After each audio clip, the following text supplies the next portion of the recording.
Mula noon hanggang ngayon, pamilya mo at pamilya ko.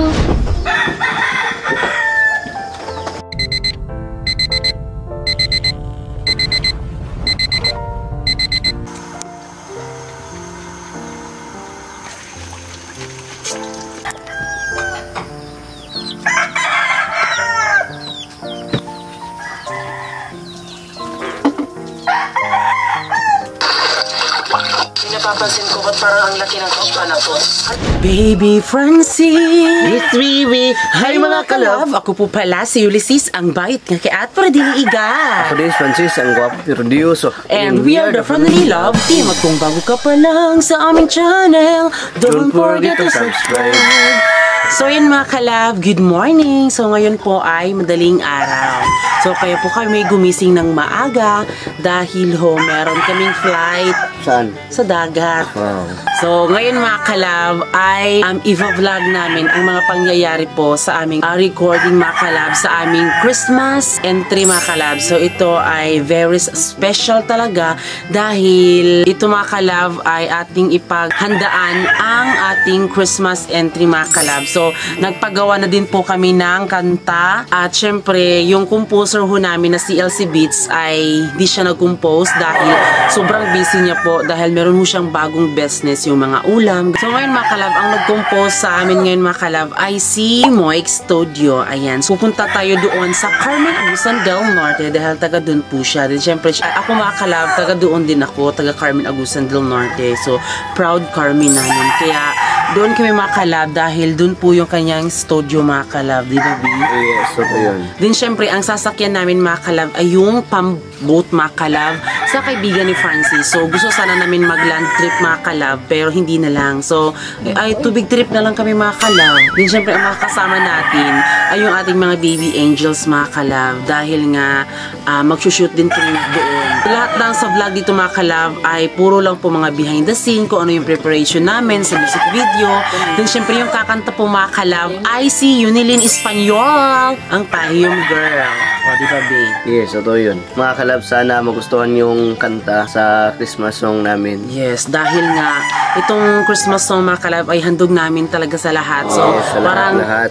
Pinapromise namin na meron talaga kaming entry sa Christmas mga kalab. Hindi man kami mga professional mga kalab pero ginagawa namin ang best namin para magustuhan nyo po. And then syempre, so I hope sa pagpunta namin ngayon sa Carmen Agusan del Norte dahil first time talaga namin mga kalab na Magallanes to Carmen na magpa-pump boat mo lang mga kalab ay sana okay yung ano namin pagpunta namin doon. Walang mga medyo mga imik-imik na gano'n. Sobrang safety kami pagdating na doon mga kalab. So ayan sila mga kalab, o diba? Din syempre mga kalab, kawawa si Christina kasi siya po yung walang tulog mga kalab. So comment below kung ano po yung gamot sa insomnia mga kalab kasi umatake na naman yung kanyang insomnia. So hindi talaga nakatulog si Christina talaga. Parang pangalawang araw na mga kalab. Kasi nag-iisip siya ng mga lalaki eh.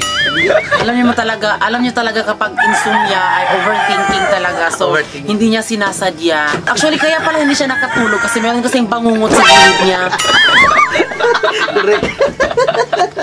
Ayan. And syempre ito din mga kalab sila. Tapos si Yunilin tulog na tulog pa.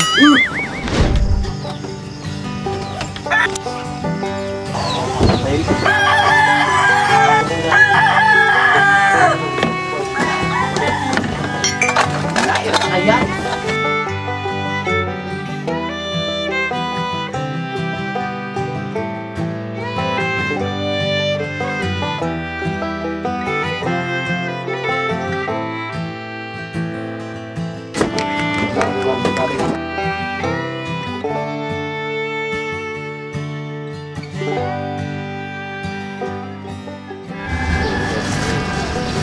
So yun mga kalab, ngayon ay pupunta na po tayo ng Carmen, Agusan del Norte at ito yung ating sasakyan.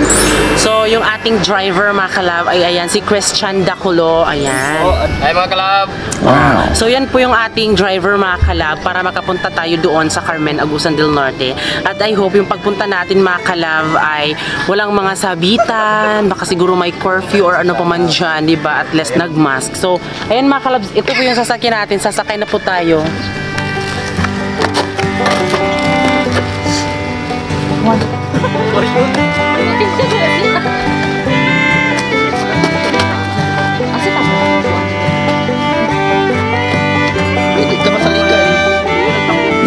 So yan mga kalab, nakasakay na po kami ng pump boat mga kalab, and then syempre handa na ang lahat na pumunta sa Carmen, Agusan del Norte. Let's go!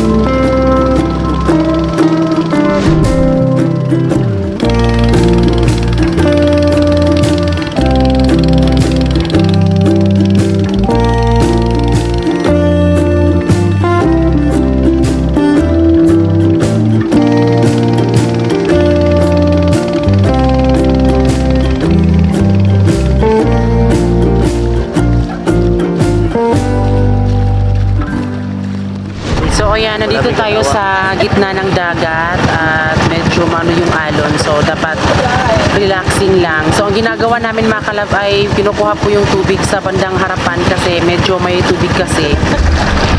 Ayan. How to?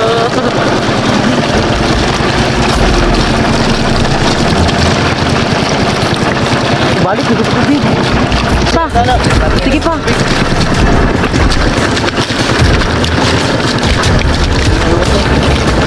Ano jure mo na?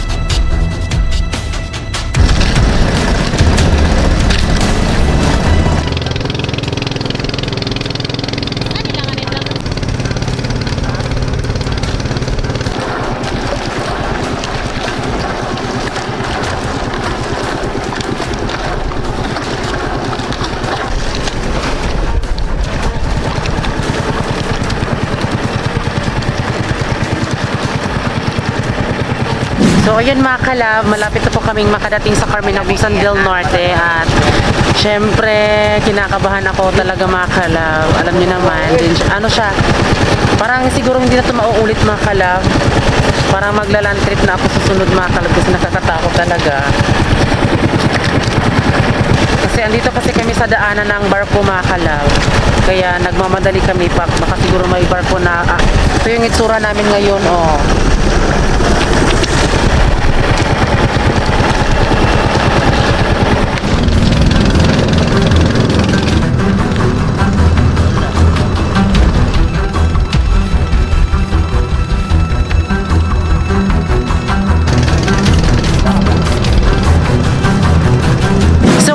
Kalab, andito na po tayo sa Carmen, Agusan del Norte. Ayan, din syempre ang tanawin mga kalab ay nakaka-relax. Kung may problema ka ay pwede kang lumangoy. Ayan, din syempre ang tubig dito mga kalab ay napakalinaw talaga, tingnan nyo po. Andito na tayo, thanks God. Sobrang kaba talaga mga kalab kasi nung nasa gitna tayo ay parang tayong malulunod.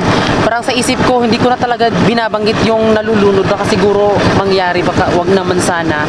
Ito mga kalab, kung may nakikita kayo mga pambot. So, dito sa Carmen mga kalab ay dito po talaga yung main mga kalab na sobrang dami ng mga tamban. So sa bandang dito mga kalab ay dito po yung sa kapatid po sa mama ni Christina. Ayan, dito na tayo sa Carmen. So ito po si Nanay Arcelet, tapos mga ano ni Nanay Arcelet. Ay mga kalab!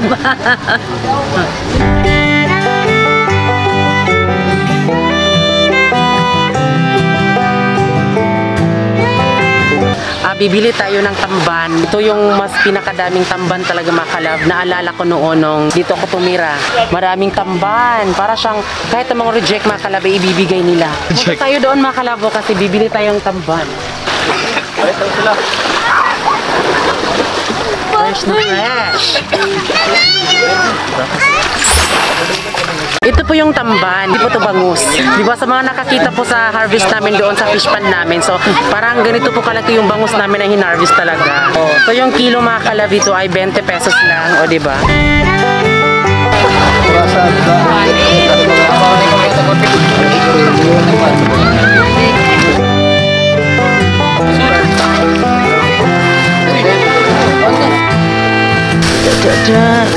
Hi guys.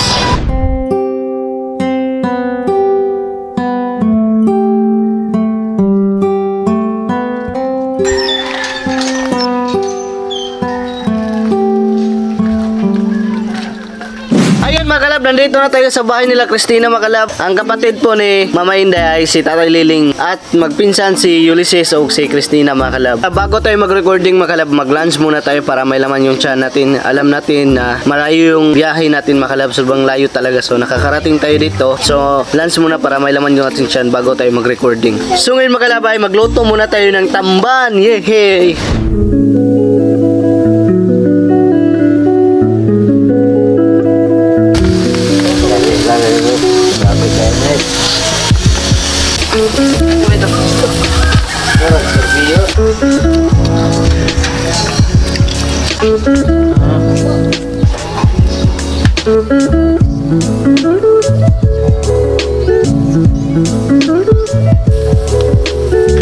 So ngayon mga kalab, dahil natapos na natin to, naluto yung tamban na sinugba. So ngayon ay kakain na tayo. Sige, tara na.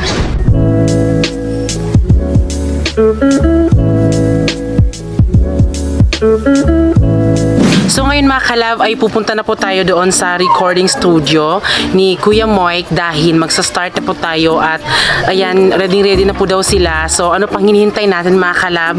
Pasok na po tayo sa kanilang bahay. So ayan mga kalab, pasok na po tayo. So ngayon mga kalab ay dito tayo sa Moik Records mga kalab. Ang nag-compose ng kanta mga kalab ay si Kuya Moik. Ayan. So I hope mga kalab magustuhan niyo po yung pahandog namin sa inyo yung aming Christmas entry. Diba? So dito kakanta si Yunilin. So si Yunilin po yung ating kakanta. Kami sana yun makalab pero hindi namin carry, diba? Kasi baka siguro mas pumangit na talaga yung Christmas entry namin. Si Yunilin na lang. O anong masasabi mo dahil ikaw ang pinili namin? Oh my God. Ang ganda ng kanya sinabi. So yun lang po. Excited po kasi matagdagan na naman po yung kanta ko. So ayan po si Kuya Moik Makalab, siya po yung ating bagong composer. So ngayon mga kalab ay sisimulan na po ang recording. Ng mga nakikita mo ba? Buwo, di kong hangin ay kay hangak. Ngayon Juro mo na sa Piliya ko, dapat ko, ano ba yung pa? May mo kayo pakahinin, mahinin mo mo dito. Truya, maramihin na siya. Truya, nahinay. Piliya ko, taas na chords. Wala sa puso. Regalo na taman. Para makakonsok ka. Sa simpleng regalo. Ay, double ano rin mo ha? So ayan mga kalab, ayan, thank you very much kasi kung hindi dahil sa inyong mga kalab ay hindi namin ito magagawa. Pero bago tayo magpapasalamat mga kalab kung sino yung gumawa nito, gano'n, nagbuo, syempre magpapasalamat muna tayo sa Panginoon.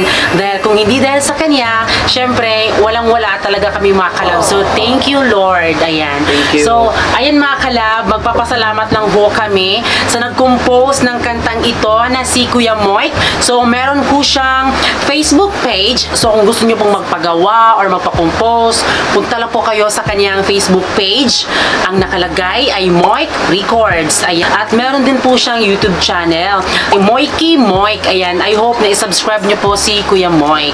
And then syempre, nagpapasalamat din po kami sa nagawa ng beat. So ang nagawa ay meron po siyang Facebook, si Palomares Jonathan at ang kaniyang YouTube channel ay DJ Jupals Remix. Ayan. So, Thank you very much dahil sinuportaan po nila kami, tinulungan talaga nila kami mga kalab, at sana magustuhan nyo po. Alam ko po sa iba ay hindi bongga, pero sa amin ay napakabongga talaga dahil isinasa puso namin ang paggawa ng aming Christmas ID 2021.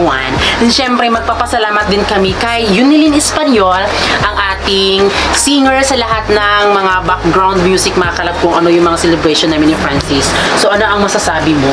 Ayan, maraming salamat po sa mga yung compose po na Pahiyom tsaka yung Love Lang. Maraming salamat po kasi nagustuhan niyo po. At ngayon po may bago po kaming kanta na Christmas song. Ayan, sana po magustuhan niyo na naman po, at tsaka po tulungan niyo po ako na dumami yung subscribers ko sa YouTube. Yunilin Espanyol po yung nakalagay. Tapos may page din po ako, Yunilin Espanyol. At saka TikTok. Yes, may TikTok. So, ayan mga kalab, maraming salamat po talaga. Yan nga po, huwag kayong mag-alala mga kalab, kasi kung sino po yung nakilala nyo na Franoli noon, hanggang ngayon ay Franoli pa rin. Oh, Franoli pa rin. Hindi kami magbabago mga kalab, kasi ayaw naming masira ang aming pangalan sa mga social media. Siyempre, kung maaapektuhan kami mga kalab, buong pamilya namin ay maaapektuhan, mga relatives namin, ganun. So, huwag kayong mamroblema kung merong lumalaki ang ulo, kasi kung sa akin, lalaki ang ulo, hindi. Puwet lang po ang lalaki. Sa aming mga baby angels mga kalab, so sinamahan po nila kami, so maraming salamat po. Din syempre makakasama din sila sa ating music video, diba? So Yes. abangan nyo po yan. Abang-abang po kayo. Oo. So yan mga kalab, maraming salamat po sa lahat ng nanood. And din syempre bago kayo umalis, please don't forget to subscribe our YouTube channel. At kami ang Family Love Team na nagsasabing dapat love lang.